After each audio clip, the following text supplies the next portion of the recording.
In this one, we will learn about article and section HTML tags. Now that we covered the body of semantic HTML, let's focus on what can go in the body. The two elements we are going to focus on now are section and article tags. Section defines elements in a document, such as chapters, headings, or any other area of the document with the same theme.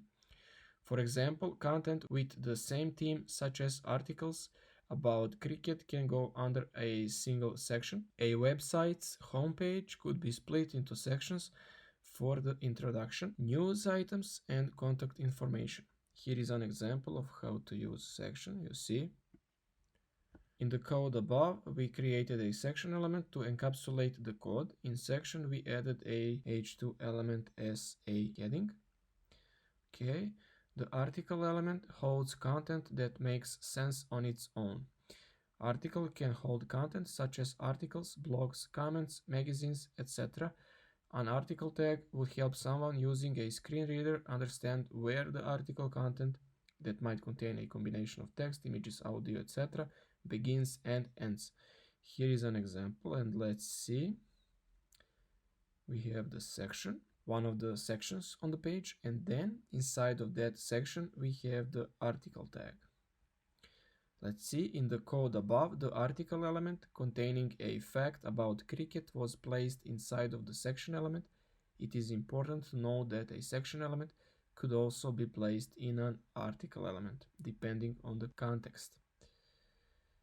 Okay, so you can also place the section element inside of an article element.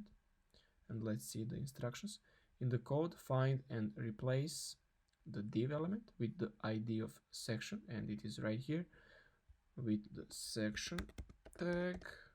Okay, don't forget the closing tag, of course. When removing the div tag, make sure you remove the ID attached to it. Okay, let's delete the ID attribute and save our code. And now encapsulate the h2 and p tag with article element.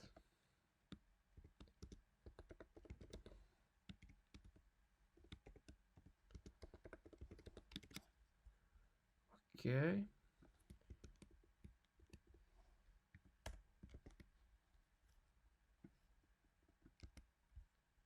Okay, let's save it. And it is just fine. Of course, everything stays the same on the page. Once again, we just make our code semantic and we didn't change the actual content inside. Okay, let's proceed to the next exercise.